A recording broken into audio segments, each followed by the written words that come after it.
Welcome to the Story A Day podcast. This is Julie Duffy from storyaday.org, encouraging you to be a writer every day, not someday.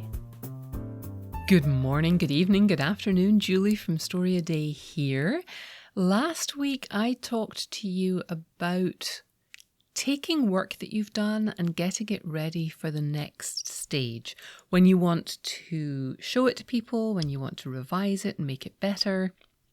And we talked through a process of assessing what you have and kind of keeping it to yourself while you do that. So I feel like I should have called last week's episode Keep It Secret. And this week I'm talking about the process of feedback, getting feedback, giving feedback without destroying yourself, your confidence, the other person, or the work itself. So I feel like this week's episode is Keep It Safe. And then next week we'll talk about the fires of Mount Doom and, ripping your story apart. But not the fires of Mount Doom, because then you couldn't get it back. And so it's not actually about throwing your story into the fires of Mount Doom and destroying it. We're actually going to talk about how to not do that next week.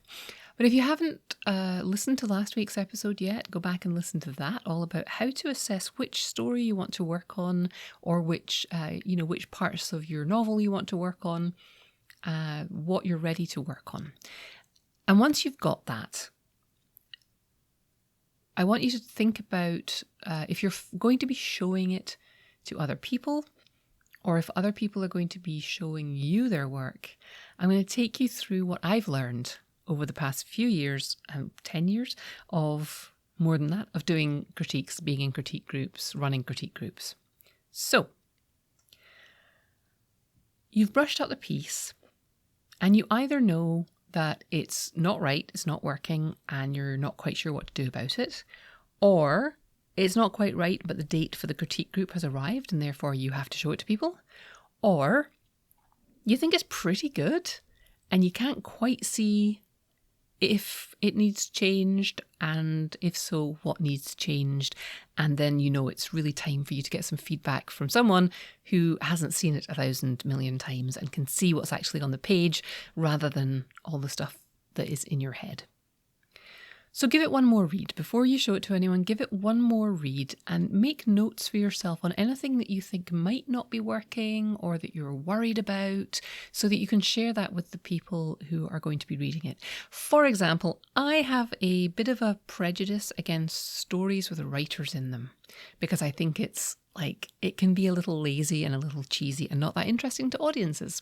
Doesn't stop me from occasionally putting writers in a story.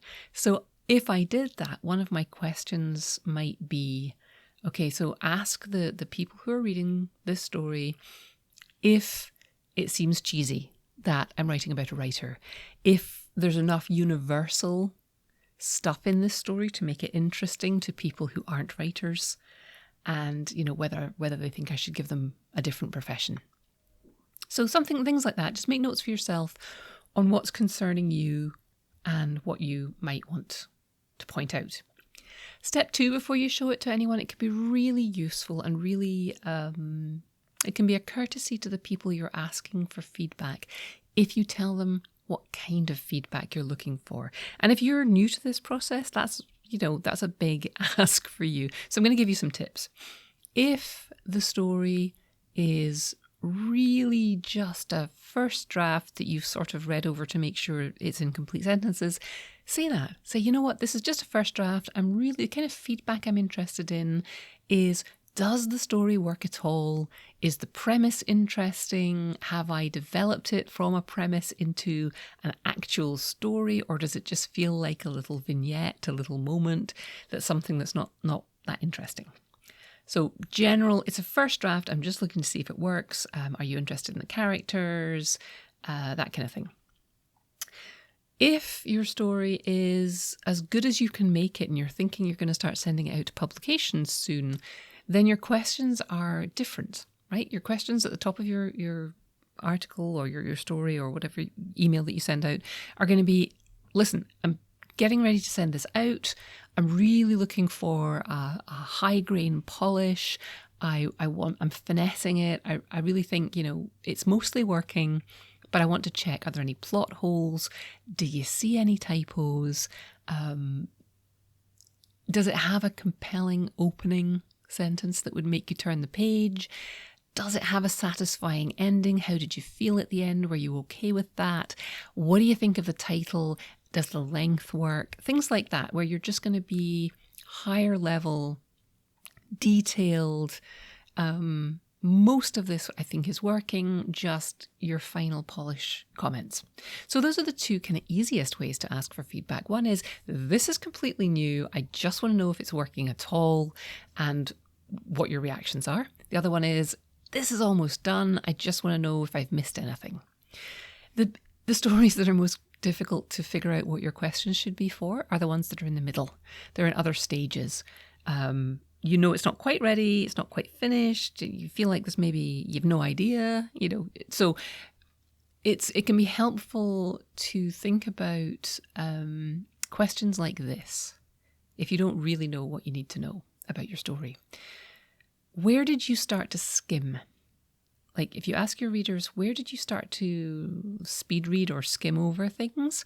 That will tell you passages where you've either done an info dump and there's just too much information, or passages where it's too internal and there's no action happening, or passages where it's all action and there's no character for them to be invested in. So if they tell you they started to skim, give them permission to tell you that, because it can be a bit rude to go, yeah, my eyes glazed over right here. But if they tell you their eyes glazed over on a particular paragraph, then you know there's something in there that needs to be fixed. They don't need to tell you what it is, but you've got a flag now that says something in this paragraph is not holding their interest, and I can fix that, which is great to know. Even if you don't know how to fix it yet, knowing where you're losing their attention is great, because then you get to tighten that up and make sure you keep their eyes on the page. And we'll talk about more of that stuff next week. You can ask them, where did you get confused? Quite often when we're writing things, we want to suggest, we want to imply, we don't want to spoon feed the reader, but we can go a little too far. Sometimes we don't tell them everything they need to know because it's in our heads, but it's not on the page. Or we've just made it too complex, and we've got this, vast political organization that we're shoehorning into a short story, and we're trying to explain all of it or not explain all of it, and it gets confusing. You can ask, did you care about the characters? Which character did you care about the most? Which character did you care about the least? Which character did you want to spend more time with? And that can have nothing to do with their likability. I wrote a story with an evil character in it, and one of my critiquers just kept asking for more of that character. So don't worry about that. Just which are the most compelling characters? Did they care about the characters? Don't ask them how to fix it, just did you care about the characters? Another great way to ask for feedback is to ask people just to share their emotional reactions. I love it when a story comes back with like smiley faces in the margins where I made a joke, or ooh when something's exciting, or oh no when something bad happens. And then I feel like the reader's actually reacting to the stuff in the story, and I can see where that's happening. And if there are none of those reactions for a while, I know I need to work harder to get some reactions in there. And you can ask about things like the structure. Does this structure work? Is there anything in the structure that you see where it's not working, or can you think of a different structure that would work better? And you don't ask all of these questions all of the time, but these are kinds of questions you might be thinking about for your story. Like you might be thinking, would it be better to start with a flashback and then jump to the beginning? Or would it be better to start at the end and go back to the beginning? Or, all kinds of structural questions you could ask. Does it need to be told chronologically? What if it wasn't? That kind of thing. Your question could be simply, does this work? I think if you are writing a memoir or a nonfiction piece, you can leave it's a courtesy to your reader to leave them a note at the beginning saying, this is memoir. The facts in this story are not going to change because this is what happened.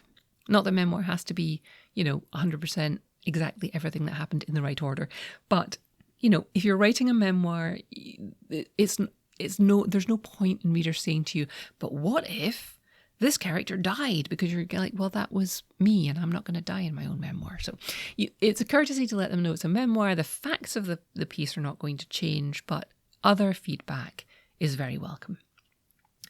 Another thing to share with your readers when you're asking for feedback is your tolerance for honesty and also your stage as a writer. So if this is your first time showing something to people, then you may want to tell them that. Say, listen, this is my first time showing a piece to people.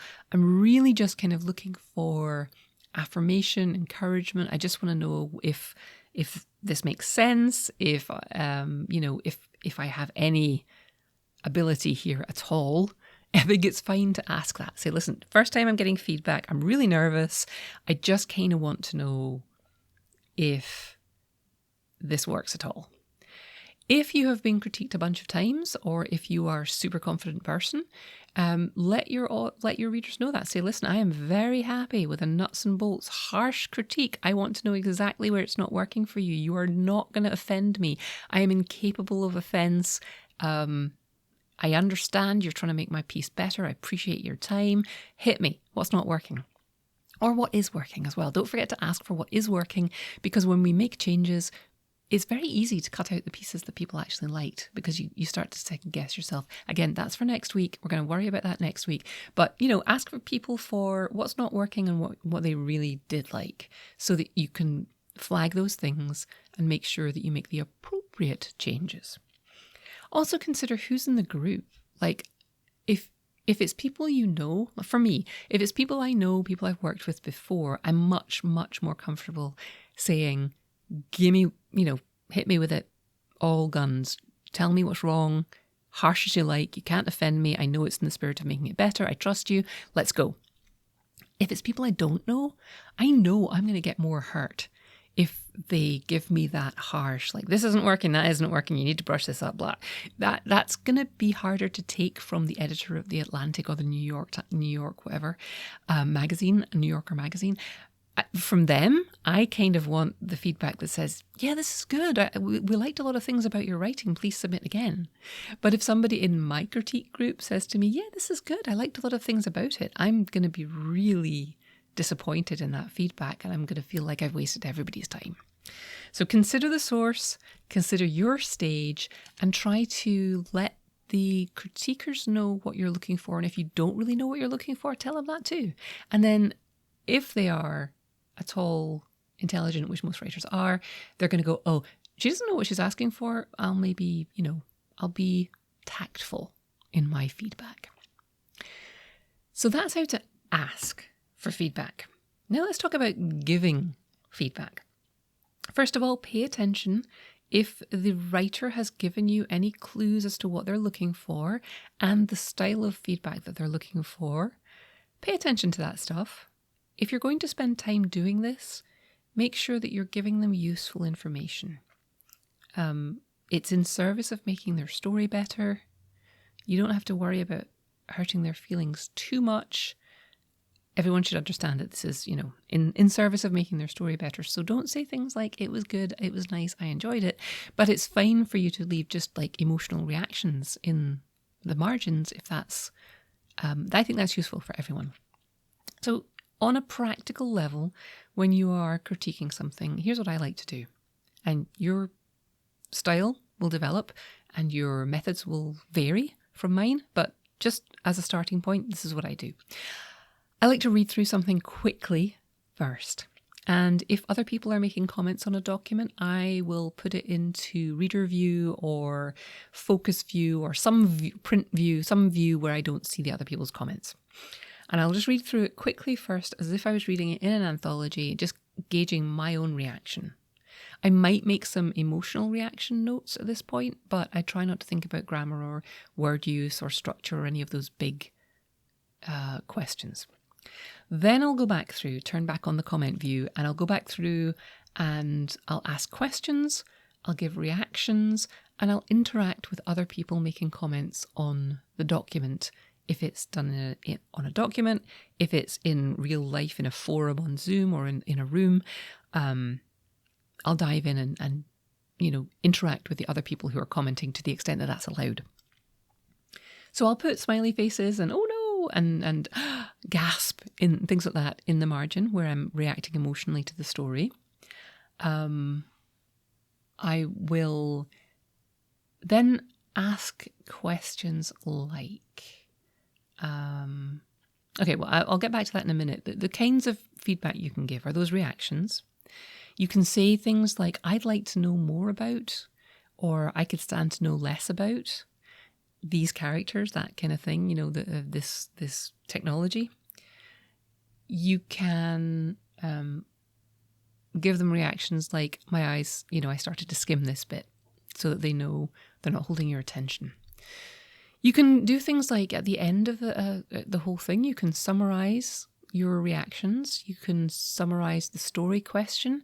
You can summarize your expectations, especially if this is part of a longer work. You can say things like, in the next, I would expect to see these characters go here or achieve this, or I'm curious about what they do with that. You can ask questions. Matthew Salisis, in his book Craft in the Real World, suggests that you ask questions that are designed to make the author think rather than to share your opinion as the critiquer. So you can ask things like, what would happen if? What would happen to the story if instead of this, it was that? Instead of shouting at the person, they hugged them. That kind of thing. Very important to resist the urge to revise or impose your vision of what should happen on the other writer. So then, I also want to invite you to be aware that in the process of critiquing somebody else's story and asking these questions, what would happen if? I'm curious why you chose to do this. I'm curious why they chose to do that. Be aware that a lot of the time when we're critiquing, we see what we need in our own writing. You see how somebody else is doing something well, or you see how somebody else is not quite hitting it. And quite often we pick up on things that we are working on in our own writing, and we see it in other people's writing and comment on it for them. It's one of the reasons it's a really good idea to get your writing read by more than one person. Sometimes also, if you have a tick in your writing which you have fixed, you're going to point it out in everybody else's writing for all time. And that's not necessarily the right advice for them, You may have been told not to write in omniscient tense, but if you were critiquing a piece for Terry Pratchett, he worked very well in omniscient, and it's part of the charm of his work. I would not be correcting him on that, just because it's something that I'm not using. You'll also find as you critique, you will learn from analysing and wordsmithing your reactions to things. You'll learn how to phrase things in a supportive way. And that is a useful lesson in itself. I would also invite you to be aware of your own cultural biases and limitations, especially if you're in a group with people who are from different groups than you. Different cultural groups, different racial groups, different economic groups, age, whatever. Just be aware that you have biases and you have cultural expectations. And if you think something is wrong, it might be that. If you don't understand something, it could be that. And so it's perfectly fine to say in a comment, I didn't understand this, I didn't follow this, I didn't get this. Other people may interact with you in the comments, either in a real group or in the comments on a document, and they might say, oh no, I got this. This was fine. Don't worry, I didn't have a problem with this. So that allows the reader to gauge, the writer rather, to gauge the how to weigh the advice. So don't worry about saying I didn't understand this, because 4 other people might write, no, I got it, it's fine. In which case, then it's up to the writer. It's always up to the writer to decide how to take the feedback. Speaking of which, let's move on to the art of receiving feedback. Neil Gaiman famously said something along the lines of, if multiple people tell you there's something wrong with a story, they're probably right. If they try and tell you how to fix it, they're probably wrong. And he may have said, definitely wrong. So pay attention to the places where you get multiple instances of people flagging something. Either their eyes are glazing over, or they don't understand something, or they think there's a plot hole, or there's a jump they can't follow, or they feel like something's missing. Specifically here, pay attention to that. And then let it percolate. If there's anything in the critique, and I'm going to stress this up at the front of this segment, because I think it's really important. Before I talk about how to receive critique on a practical level, if there's anything in the critique that you received that makes you feel bad, that makes you want to not write, that makes you want to put the story in a drawer and never touch it again, or rip it up, or delete it from your hard drive, or question your right to write, reach out for support from other people. Chances are, one of the people who made that comment just has a very different style from you. They didn't realize that they were being hurtful. They didn't mean to be hurtful, but that doesn't change the fact that you're hurt.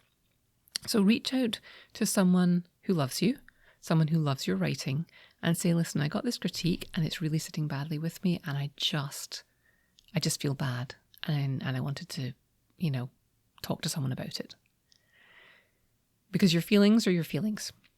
And everything else I'm going to say about receiving critique is very analytical and intellectual, and, just here's how you deal with this, here's how you deal with that. But your emotions are important too. And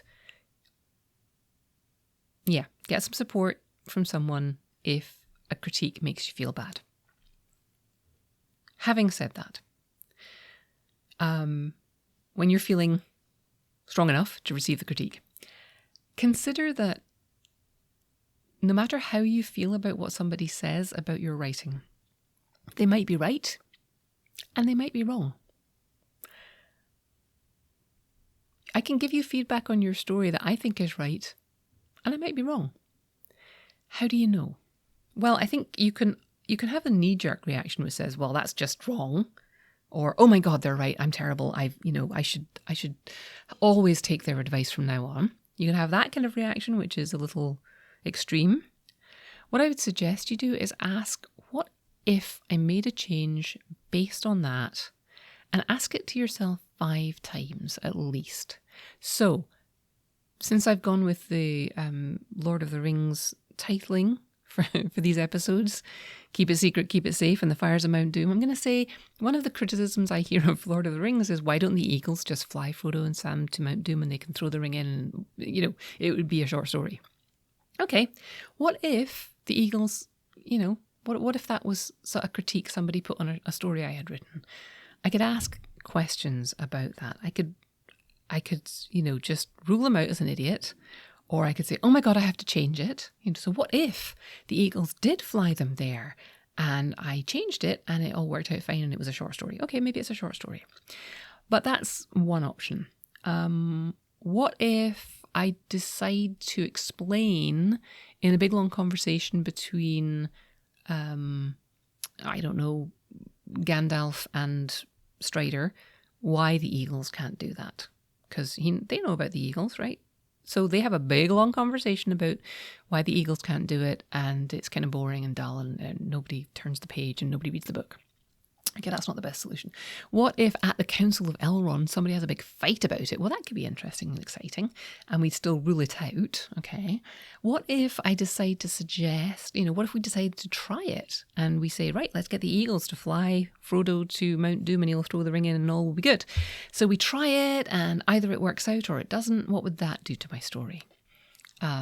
What if we went to the Council of the Eagles and asked them and had a big long conversation about it? What would that do to my story? And what if we sent the Eagles as a decoy mission while Frodo and Sam are wandering through Mordor? What would that do to my story? So don't just take your knee-jerk reaction to a suggestion, like kind of work through it a few different ways and ask yourself, what would that do to my story if I made that change? It's all about the work, it's not about who's right and who's wrong. It's about what does each option do to this work? And some of them might be the right option. Having the eagles fly them there might be the right option if you were writing a short story. But it's not the right option for a 900 and something page epic. So it's all about the work. So after you've received the feedback and you've read it, let it percolate and get support. And then go through the assess phase again. Now that you've got the feedback, go back to last week's episode, go through the 3 steps of the assess phase again. Are you still excited about this story? If you're not excited about the story, can you see a way to change it so that you are excited about the story? And then step 2, do you have the skills? If you don't have the skills to make the changes that you want to make, how can you get the skills? Because you can get the skills. Are you willing to get the skills right now, or do you want to work on something else? Not just because you're frustrated with this, but because you want, because you have to wait to take a class or something, so you can work on something else in the meantime. So go through that assess phase, and you can listen to last week's episode 226, to hear the stages of the assess process again. Consider that resistance to the ideas that you heard is there for a reason. So as you're reading through, right, immediately after you get all of this reaction, all of the critiques of your work, I'm going to suggest that you write down how you feel about them, because your gut reaction is a really good guide to what you should do. So I'm saying let it percolate, but before you let it percolate, write down your reactions. If somebody says, oh, you should have the eagles take the hobbits to Mordor, and your gut reaction is, what an idiot. I can't believe they would suggest that. That's never going to happen.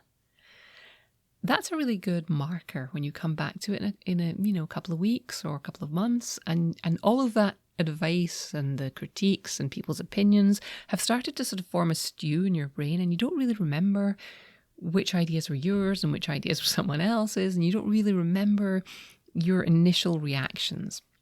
Go back to the document you wrote where you were like, I am never changing the thing about the eagles. That is ridiculous. And either you'll still agree with that, or you'll have had a revelation that was the absolute change you needed to make, and you'll remember who you have to thank for it. But I think writing down your gut reactions to the critiques immediately afterwards helps you sort through it, helps you refer back to it and remember which ideas are yours, which ideas you cared about. And also, as you go through and think about what you're going to work on next, try to remember how kind and helpful you were when you were critiquing other people, and try to extend that courtesy to yourself. When you come back to the work and you start to think about revising and reassembling the story, making it what it could be based on your instincts and based on the feedback you've got, try to extend that courtesy and that loving kindness and positive, constructive criticism that you did for everyone else in your critique group. Try and allow yourself some of that too.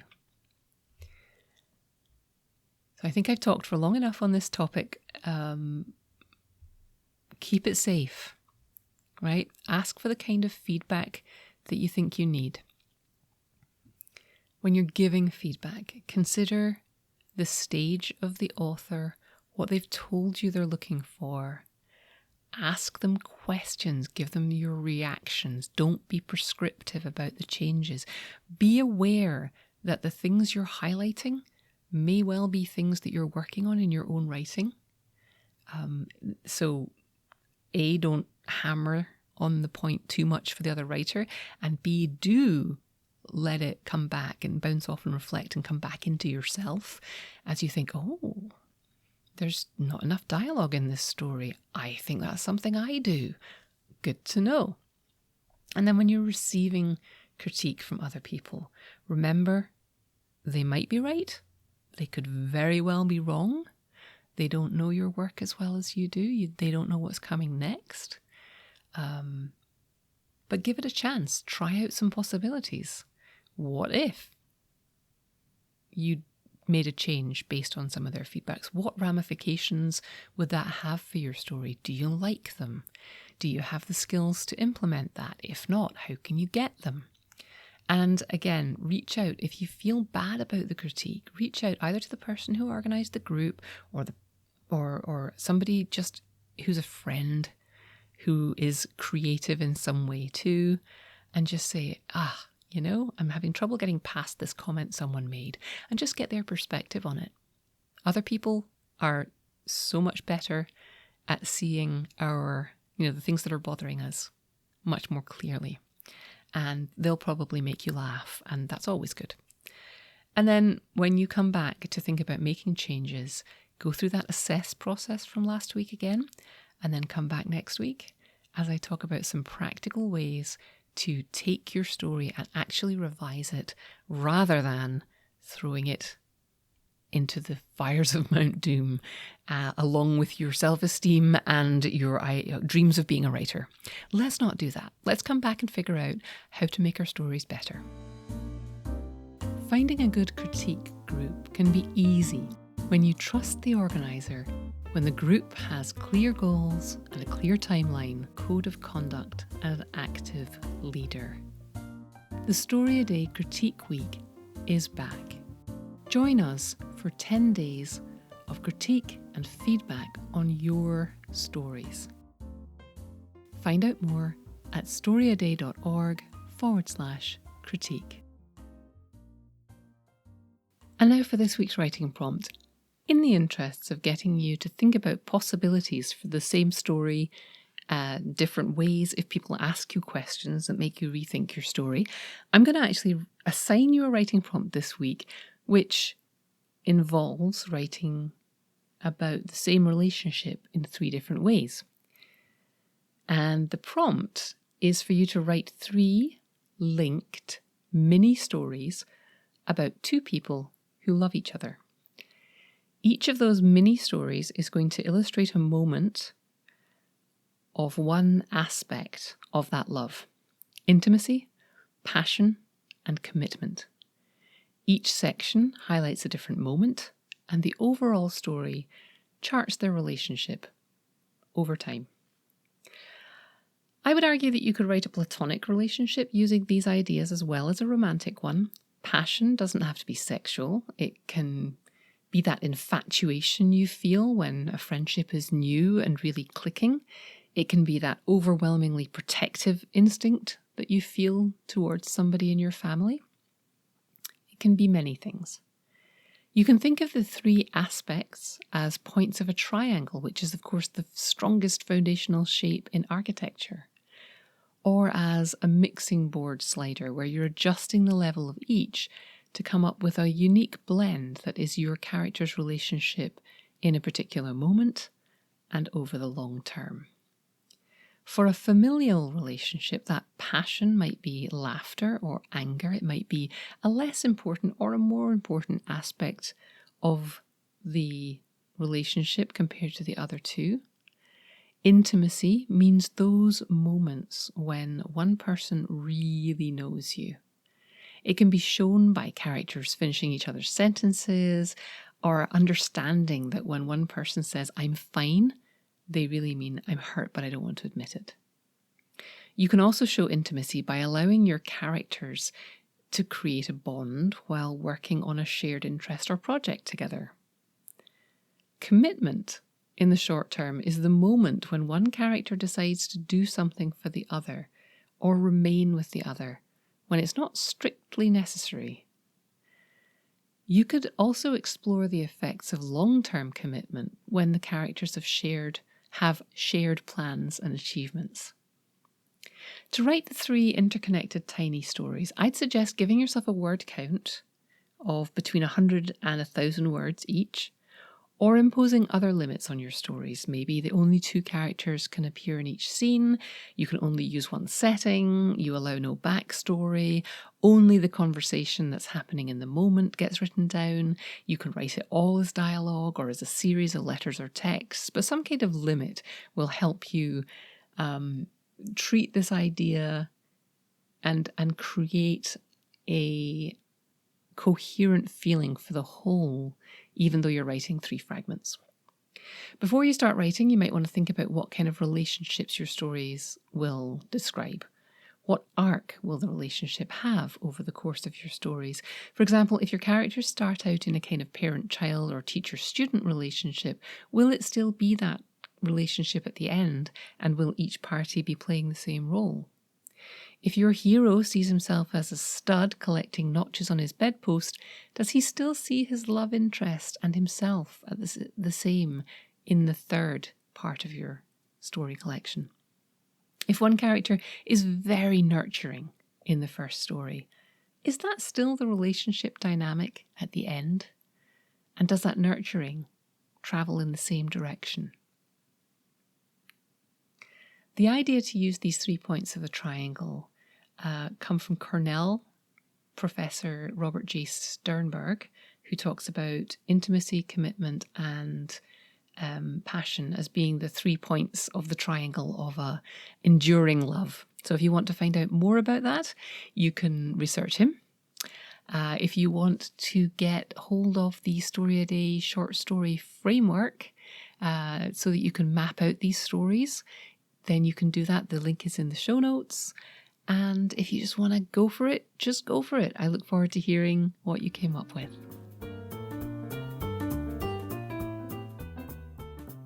Thanks for listening. Why not come over to the blog at storyaday.org and check out this week's writing prompts and articles. And in the meantime, have a great creative week. And of course, keep writing.